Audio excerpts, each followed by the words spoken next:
विद्यार्थी मित्रों, આજે આપણે ત્રીજો પાઠ નાણું અને ફુગાવો એમાં નાણાં વિશે શીખવાના છે।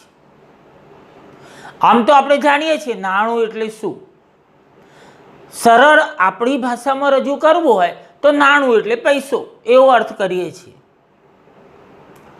પણ આપણે અર્થશાસ્ત્રની ભાષામાં નાણું એટલે શું, નાણાંનું મૂલ્ય શું, સમાજની અંદર આપણે એવું કહીએ છીએ નાણાં વગરનો નાથીઓ ને નાણે નાથા લાલ, એટલે નાણું હોય તો તેનું મહત્વ વધી જાય છે। આ નાણાં વિશે આપણે આજે જોવાનું છે। સૌ પ્રથમ આપણે નાણાંનો અર્થ જોવો છે, પછી તમે લખો, હું તમને કહું ત્યારે। નાણાં વિશે બે અર્થશાસ્ત્રીઓએ માર્શલ અને રોબર્ટસન બંને સરસ વ્યાખ્યાઓ આપી છે।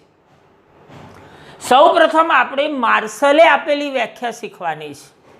માર્શલે વ્યાખ્યામાં એવું કહ્યું, દોસ્તો અહીં ધ્યાન આપો બરાબરનું, કોઈ પણ સમયે અને સ્થળે, મેં બ્રોકેટ કર્યું છે, સમયે અને સ્થળે, કયો સમય છે એ પણ નહીં જોવાનું અને કયું સ્થળ છે પણ નહીં જોવાનું, કોઈ પણ સ્થળ હોય કે કોઈ પણ સમય હોય, કોઈ સંશય કે વિશેષ તપાસ વિના, સંશય એટલે શંકા, એ નાણાંમાં આપણે શંકા કરી શકતા નથી, અને વિશેષ તપાસ વિના, એની કોઈ વિશેષ તપાસ કરવાની હોતી નથી। આપણી જોડે ધારો કે કોઈ 100 રૂપિયા લઈને કંઈક ખરીદવા આવે તો પછી આપણે કહીએ 100 રૂપિયા લઈને બેંકમાં પૂછવા ના જવાય કે આ સાચા છે એવું, એટલે એના પર આપણે કોઈ તપાસ પણ કરવા જવાનું નથી।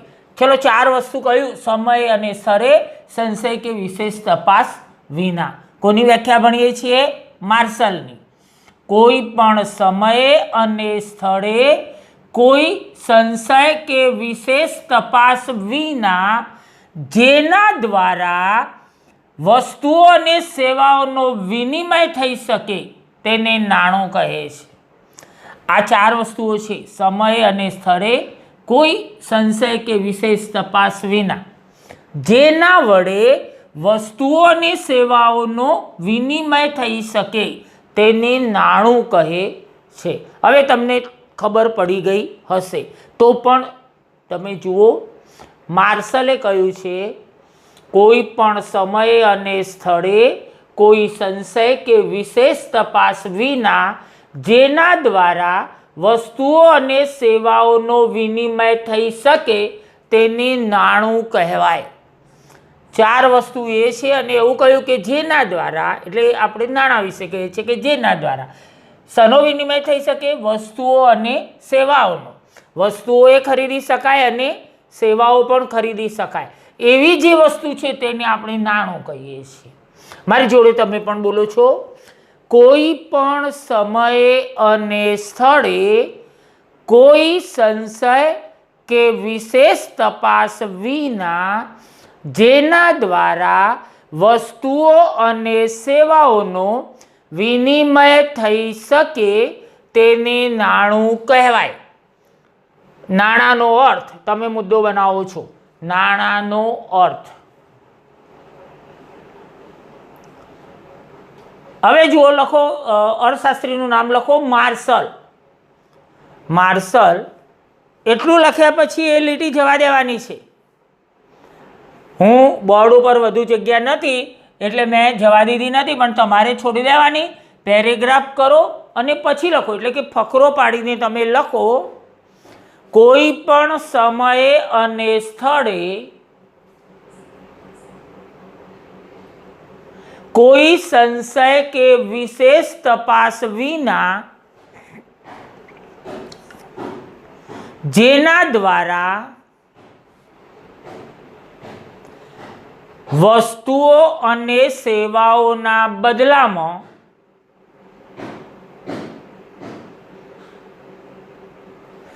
જે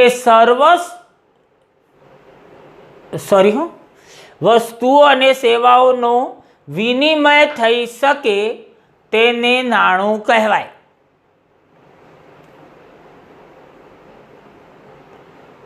ફરી એકવાર અહીં નીચે ઉતરી જવાય છે એટલે તમે ફરીથી ચેક કરો શું લખ્યું છે. કોઈ પણ સમયે અને સ્થળે કોઈ સંશય કે વિશેષ તપાસ વિના જેના દ્વારા વસ્તુઓ અને સેવાઓનો વિનિમય થઈ શકે તેને નાણું કહેવાય. ચલો એ વ્યાખ્યા તમને આવડી ગઈ હશે. હવે આપણે જોવી છે રોબર્ટસન. મિત્રો તમને ક્યારેક એવું પૂછે કે માર્શલે આપેલી નાણાંની વ્યાખ્યા આપો તો તમારે લખવી પડે. હવે રોબર્ટસને બહુ સરળ વ્યાખ્યા આપી છે. એમણે એવું કહ્યું કે વસ્તુ અને સેવાઓના બદલામાં જે સર્વસ્વીકૃત છે તે નાણું છે. સર્વસ્વીકૃત શબ્દને સમજો એટલે આવડી જશે. સર્વ એટલે બધા અને સ્વીકૃત એટલે સ્વીકારે છે તે.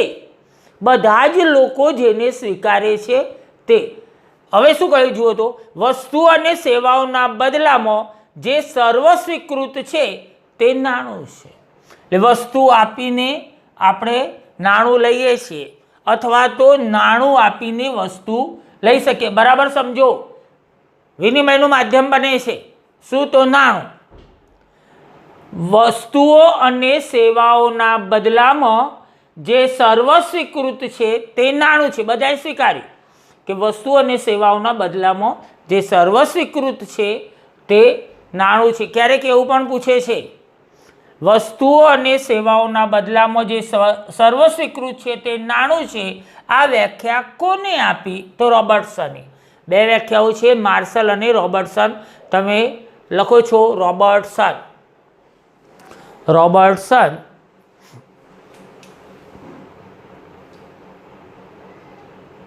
પેરેગ્રાફ કરો, અવતરણ ચિહ્નો કરીને લખો. વ્યાખ્યા નાની છે પણ લખાણ બેસ્ટ બનાવવાનું છે.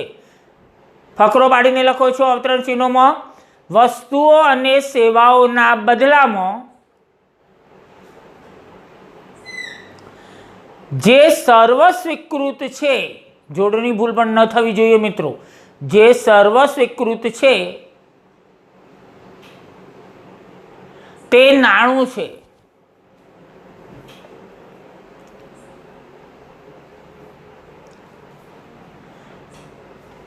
લખાઈ ગયું હશે. બે વ્યાખ્યાઓ શીખ્યા છીએ. અહીં આપણે એક વાક્ય લખવાનું છે, નાણાંનું કાર્ય કરે છે તે નાણું છે. સર્વસામાન્ય વ્યાખ્યા કહેવાય, કોઈ અર્થશાસ્ત્રી આપેલી નથી પણ બુકમાં લખેલું છે નાણાંનું કાર્ય કરે છે તે નાણું છે. તમે ડેશ મારીને એટલું લખો, નાણાંનું કાર્ય કરે છે તે નાણું છે.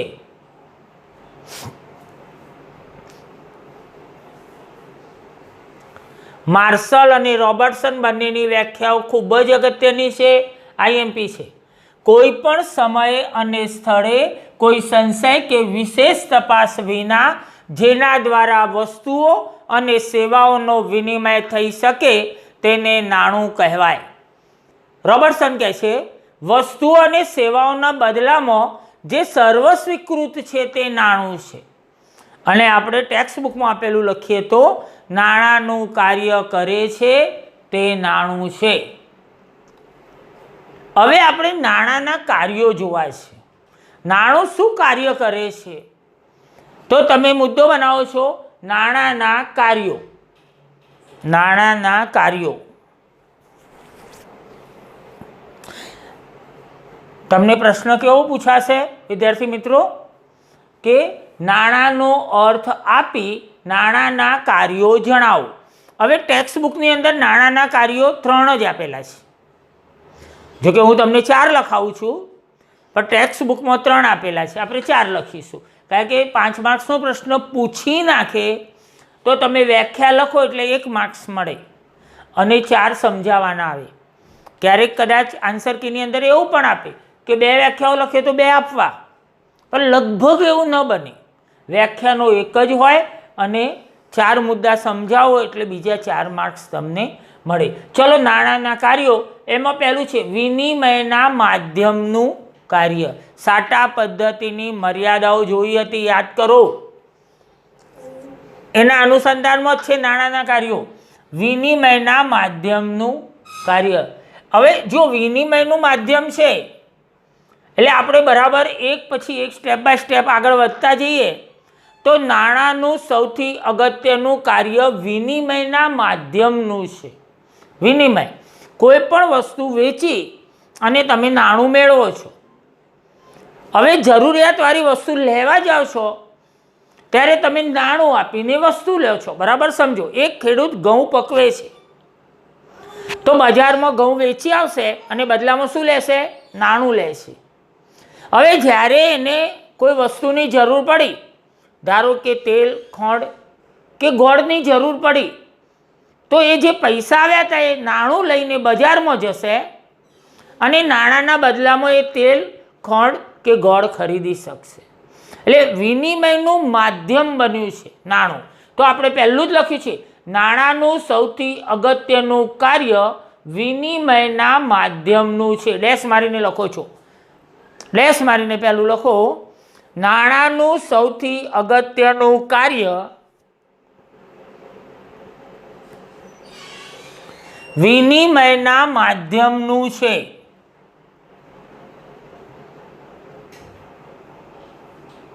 હવે ચલો એનાથી એક આગળ જઈએ તો આપણે એવું કહેવું છે કે આપણા જે આર્થિક વ્યવહારો છે નાણાકીય, એ બધા સરળ બની જશે. નાણાંની શોધ થઈ, નાણું અસ્તિત્વમાં આવ્યું એટલે આપણે જે આર્થિક વ્યવહારો હતા એ તમામ સરળ બની ગયા.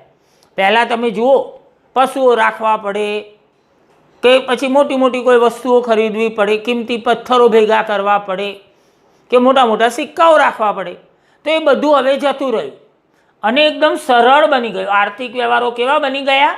સરળ. એટલે લખો તો, નાણું આપણા આર્થિક વ્યવહારોને નાણું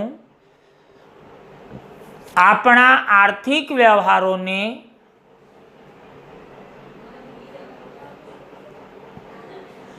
સરળ બનાવે છે.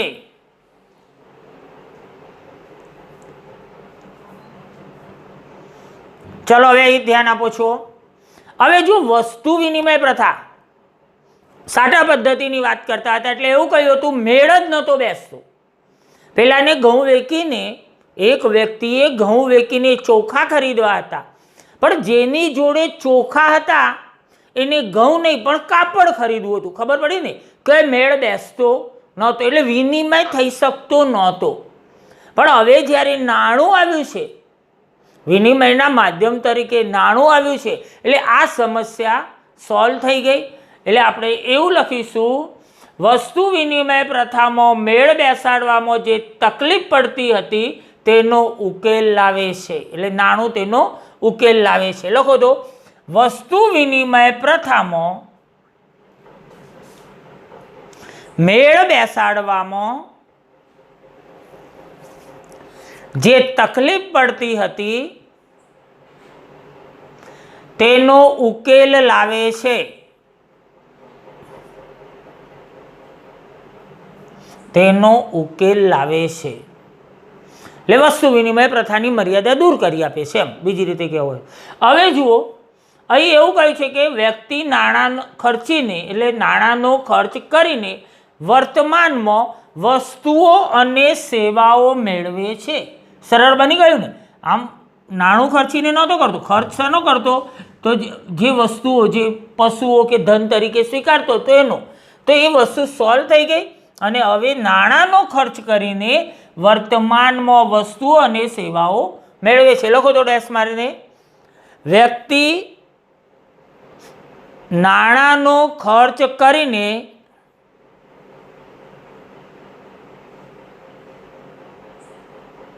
વર્તમાનમાં વસ્તુઓ અને સેવાઓ મેળવે છે.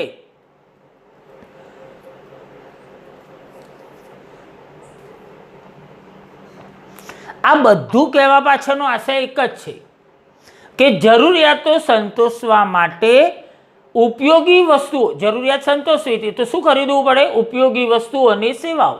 તો ઉપયોગી વસ્તુઓ અને સેવાઓ ખરીદવા નાણાંનો માધ્યમ તરીકે ઉપયોગ થાય છે. આખી બધી વસ્તુ સોલ્વ થઈ ગઈ કે જરૂરિયાત સંતોષવી હતી એટલે જરૂરિયાત સંતોષવા વસ્તુઓ કે સેવાઓ ખરીદવી હોય અને એ બધું જે ખરીદવું હોય એ કયા માધ્યમથી ખરીદશો? તો નાણાંના માધ્યમ તરીકે ખરીદો છો.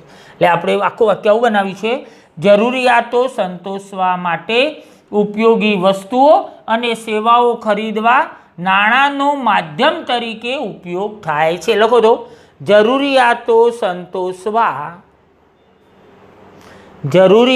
સંતોષવા માટે ઉપયોગી વસ્તુઓ અને સેવાઓ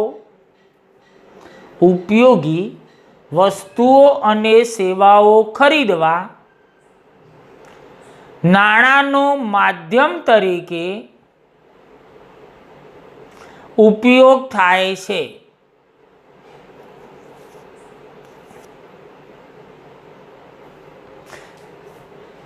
ચલો 5 મુદ્દાઓ છે, પણ તમે 4 લખો તો ચાલે. અહીં વિનિમયના માધ્યમને અંડરલાઈન કરો, આર્થિક વ્યવહારો અંડરલાઈન કરો,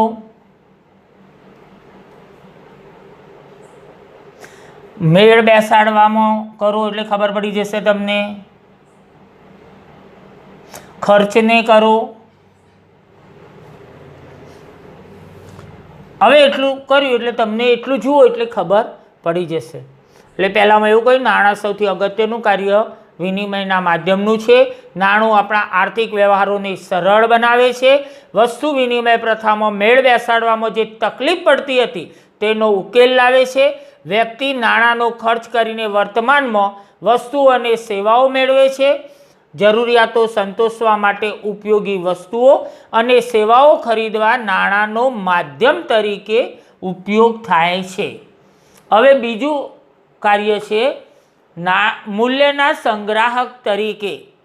સાટા પદ્ધતિની મર્યાદામાં હતું, સાટા પ્રથા અથવા તો વસ્તુ વિનિમય પ્રથાની મર્યાદાઓમાં હતું મૂલ્યના સંગ્રાહક તરીકે. આપણે એવું કહ્યું હતું એ વખતે, તમે લખી નાખો પહેલાં, મૂલ્યના સંગ્રાહક તરીકે લખી દો, મુદ્દો લખો.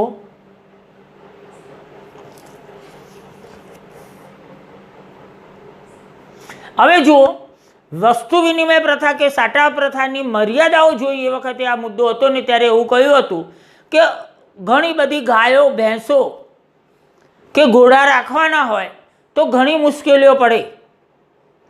ઘણીમાં શું આવે, એ બીમાર પડે, મૃત્યુ પામે, એમને ખોરાક આપવો પડે, એમને રાખવા માટે મોટી જગ્યા જોઈએ. તો આ જે મુશ્કેલી હતી સંગ્રહની, એ નાણાંની શોધ થતો નાબૂદ થઈ ગઈ. અને હવે તો સરળતાથી નાણાંનો સંગ્રહ આપણે કરી શકીએ છીએ, સરસ બચત કરી શકીએ. હવે તો તિજોરીમાં મૂકો, ખિસ્સામાં મૂકો કે પછી બેંકમાં મૂકો, તો નાણું સંગ્રહ કરી શકો છો, સરસ બચત પણ થઈ શકે છે. એટલે આપણે એવું લખીશું, વસ્તુ વિનિમય પ્રથામાં મૂલ્ય સંગ્રહની મુશ્કેલી હતી. તમને ખબર પડી ગઈ છે મિત્રો, તો પણ બરાબર ધ્યાન રાખો. આપણે ખામી કાઢી કોની? તો વસ્તુ વિનિમય પ્રથાની. કઈ? તો મૂલ્ય સંગ્રહની મુશ્કેલી હતી. એટલે એવું લખ્યું, વસ્તુ વિનિમય પ્રથામાં મૂલ્ય સંગ્રહની મુશ્કેલી હતી. તમે લખી નાખો, વસ્તુ વિનિમય પ્રથામાં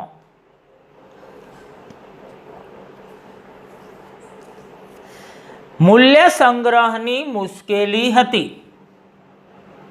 કેવી મુશ્કેલી હતી?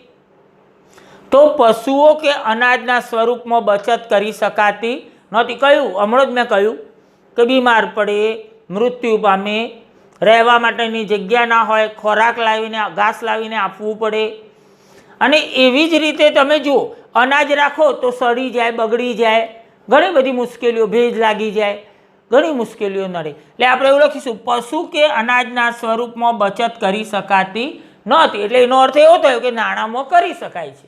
એટલે આપણે લખવું છે, નિષેધાત્મક વાક્ય છે, લખો, પશુ કે અનાજના સ્વરૂપમાં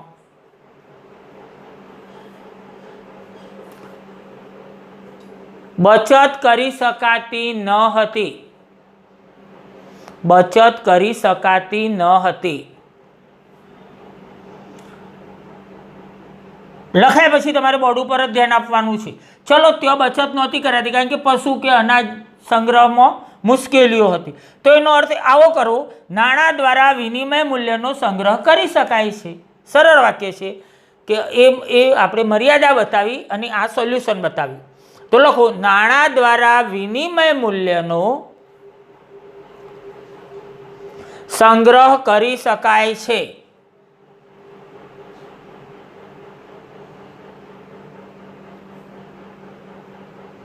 એટલે એનો સંગ્રહ ગમે એટલો આપણે કરી શકીએ, કોઈ મુશ્કેલી નડતી નથી. હવે એટલે અહીં લખી જુઓ, સંગ્રાહક તરીકે નાણું સફળ પુરવાર થયું છે. લખી દો, સંગ્રાહક તરીકે નાણું સફળ પુરવાર થયું છે.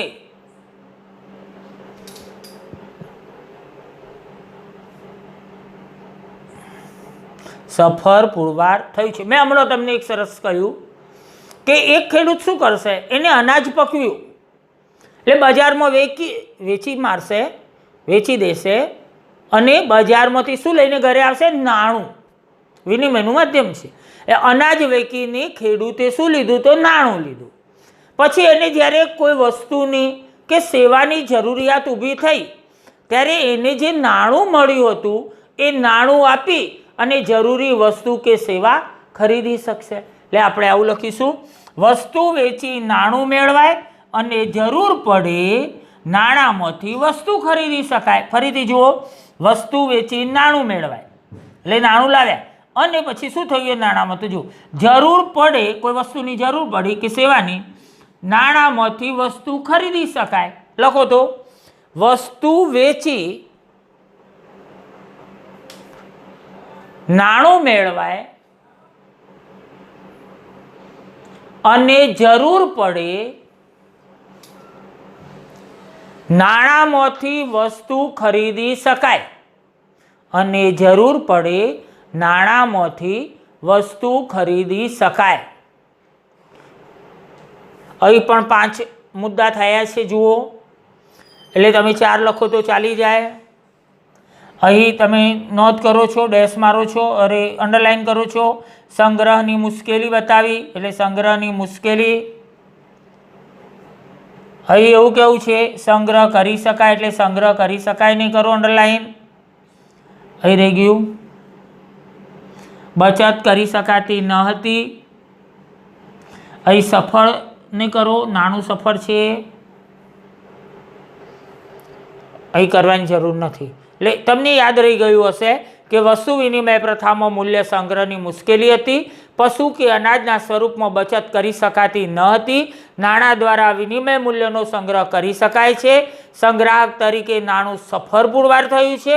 વસ્તુ વેચી નાણું મેળવાય અને જરૂર પડે નાણાંમાંથી વસ્તુ ખરીદી શકાય. બંને મુદ્દા તમને સરસ રીતે આવડી ગયા હશે.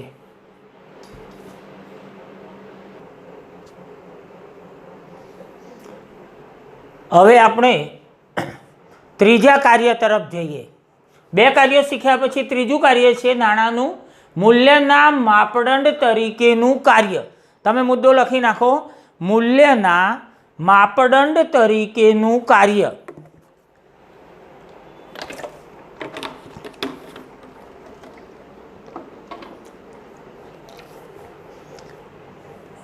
હવે જુઓ, મૂલ્યના માપદંડ તરીકેનું અગત્યનું કાર્ય કરે છે. પહેલાં શું હતું કે દરેક વસ્તુનું વિનિમય મૂલ્ય યાદ રાખવું પડતું હતું. દરેક વસ્તુનું વિનિમય મૂલ્ય, કારણ કે એ વખતે શું થતું કે ધારો કે એક ખેડૂત ઘઉં આપવા છે તો ઘઉંના બદલામાં કેટલા ચોખા મળે, કેટલા ચોખા ઘઉં, કેટલા ઘઉં બરાબર કેટલા ચોખા. ધારો કે 1 મણ ઘઉં હોય તો કેટલા મણ ચોખા મળે. એવી જ રીતે તમે જુઓ કે કેટલા મીટર કાપડ મળે. 1 મણ ઘઉં આપીએ તો કેટલા મીટર કાપડ મળશે. એવી રીતે 1 મણ ઘઉં આપીએ તો કેટલા કિલો ઘી મળે. 1 મણ આપીએ તો કેટલા ચપ્પલ મળે. આ બધું નાની નાની બાબતો યાદ રાખવી પડતી હતી. જો તો નાણું મૂલ્યના માપદંડ તરીકેનું અગત્યનું કાર્ય બજાવે છે. કેવું કાર્ય? અગત્યનું. વસ્તુ વિનિમય પ્રથામાં દરેક વસ્તુનું વિનિમય મૂલ્ય યાદ રાખવું પડતું હતું. બહુ અગત્યની વાત છે. વસ્તુ વિનિમય પ્રથામાં દરેક વસ્તુનું વિનિમય મૂલ્ય યાદ રાખવું પડતું હતું. જો એનું ઉદાહરણ આપ્યું છે, 1 મણ ઘઉં બરાબર કેટલા મણ ચોખા, કેટલા મીટર કાપડ, કેટલા કિલો ઘી, કેટલા ચપ્પલ વગેરે. નાણું આ કાર્યને સરળ બનાવે છે. હવે આવું બધું યાદ રાખવું પડશે નહીં. વિનિમય મૂલ્ય, વસ્તુઓનું વિનિમય મૂલ્ય યાદ રાખવું પડશે નહીં. એટલે નાણું આ કાર્યને સરળ બનાવે છે. નાણાંને કારણે દરેક વસ્તુ કે સેવાની કિંમત નક્કી થાય છે. નક્કી જ થઈ ગઈ હોય. તમે દુકાનમાં જાઓ, ધારો કે કપડાં ખરીદવા ગયા છો, કાપડ ખરીદવા, તો એ કાપડનો માલિક તમને કહી દેશે કે તમારે આના બદલામાં મને આટલું નાણું ચૂકવવું પડશે, જેને આપણે કિંમત કહીએ છીએ. એટલે એવું કહ્યું કે નાણાંના કારણે દરેક વસ્તુ કે સેવાની કિંમત નક્કી થાય છે. આમ મૂલ્યની ગણતરી સરળ બને છે. કારણ કે દરેકની કિંમત નક્કી જ હોય તો મૂલ્યની ગણતરી કેવી બની જશે? સરળ બને છે. નાણું મૂલ્યનો તુલનાત્મક અભ્યાસ સરળ બનાવે છે. તમારે કઈ વસ્તુ ખરીદવી, 2 વસ્તુઓ છે તો તમે તુલના કરી શકશો કે કઈ મોંઘી છે અને કઈ સસ્તી છે, તમને કઈ અનુકૂળ છે. તો નાણું મૂલ્યનો તુલનાત્મક, એકબીજા સાથે તમે તુલના કરી શકો 2 વસ્તુઓ ખરીદવી હોય તો. નાણું મૂલ્યનો તુલનાત્મક અભ્યાસ સરળ બનાવે છે. તુલનાત્મક એ અર્થમાં છે, તમે ફ્રૂટ ખરીદવા ગયા છો, મોસંબી પણ મળે છે અને સફરજન પણ મળે છે. બંનેની કિંમત પૂછશો અને પછી તમને જે યોગ્ય લાગશે, બંને વચ્ચેની તુલના કરશો અને પછી યોગ્ય લાગે તે ખરીદશો. એટલે નાણું મૂલ્યનો તુલનાત્મક અભ્યાસ સરળ બનાવે છે. માટે નિર્ણયોની પ્રક્રિયા ઝડપી થાય છે. તરત જ તમે નક્કી કરી શકશો કે મારે મોસંબી નહીં, સફરજન જ ખરીદવા છે. એકદમ સરળ વસ્તુ છે. નાણું મૂલ્યના માપદંડ તરીકેનું અગત્યનું કાર્ય. તમે લખો તો, ચલો જોડે જોડે લખો તો, મૂલ્યના માપદંડ તરીકેનું કાર્ય, એની અંદર ડેશ મારીને લખો છો. નાણું મૂલ્યના માપદંડ તરીકેનું અગત્યનું કાર્ય બજાવે છે. અગત્યનું કાર્ય અંડરલાઈન કરવાની છે તમારે. અગત્યનું કાર્ય અંડરલાઈન કરવાની છે. બીજું છે, વસ્તુ વિનિમય પ્રથામાં દરેક વસ્તુનું વિનિમય મૂલ્ય યાદ રાખવું પડતું હતું. થોડીક ઝડપ રાખો. દરેક વસ્તુનું વિનિમય મૂલ્ય યાદ રાખવું પડતું હતું. વિનિમય મૂલ્ય યાદ, એટલાની અંડરલાઈન કરો. ચલો અહીં તો આવડી જવું છે. 1 મણ ઘઉં બરાબર કેટલા મણ ચોખા? પ્રશ્નાર્થ ચિહ્ન કરો. 1 મણ ઘઉં બરાબર કેટલા મણ ચોખા? પ્રશ્નાર્થ ચિહ્ન કરો અને એમાં એમ જ લખો કેટલા મીટર કાપડ, કેટલા કિલો ઘી, કેટલા ચંપલ વગેરે. હવે ડેશ માને લખો, નાણું આ કાર્યને સરળ બનાવે છે. જે અહીં મુશ્કેલી હતી એ, નાણું આ કાર્યને સરળ બનાવે છે. સરળને અંડરલાઈન કરો.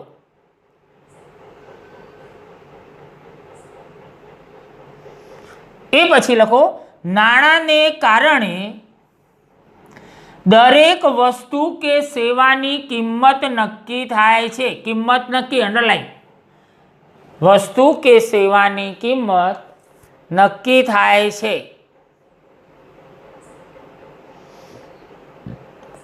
એ પછી લખો, આમ મૂલ્યની ગણતરી સરળ બને છે. આમ મૂલ્યની ગણતરી સરળ બને છે. અને એ મુદ્દામાં છેલ્લે લખો, નાણું મૂલ્યનો તુલનાત્મક અભ્યાસ સરળ બનાવે છે. નાણું મૂલ્યનો તુલનાત્મક અભ્યાસ સરળ બનાવે છે. માટે નિર્ણયોની પ્રક્રિયા ઝડપી થાય છે. માટે નિર્ણયોની પ્રક્રિયા ઝડપી થાય છે. થોડું લોંગ છે પણ તમે માપનું જ લખશો તો ચાલશે. ચલો, અને છેલ્લો મુદ્દો છે વિલંબિત ચૂકવણીનું કાર્ય.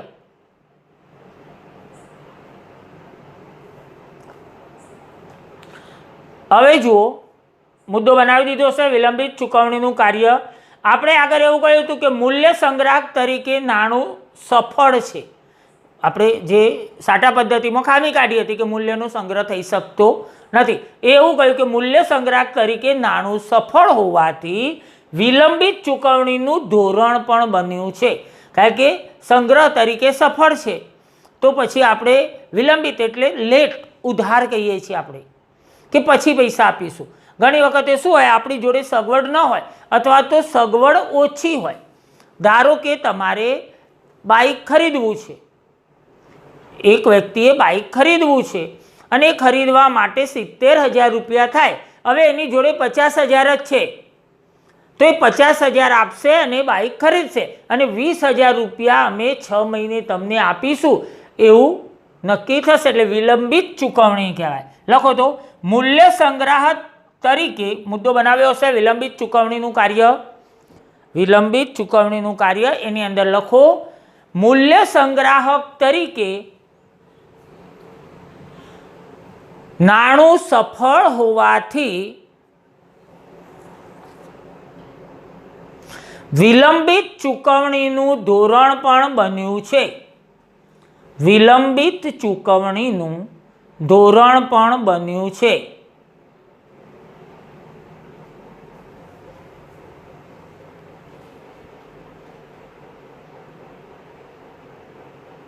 હવે જો વિલંબિત ચૂકવણીનું ધોરણ આપણે ભણીએ છીએ શું, વિલંબિત ચૂકવણીનું કાર્ય. તો અહીં આપણે એવું કહેવું છે ધિરાણ વ્યવસ્થા, ખબર પડી જશે તમને, ઉધાર ખરીદ વેચાણ પદ્ધતિ અને હપ્તા પદ્ધતિમાં નાણાંનું આ લક્ષણ કયું, તો વિલંબિત ચૂકવણીનું લક્ષણ મદદરૂપ થયું છે.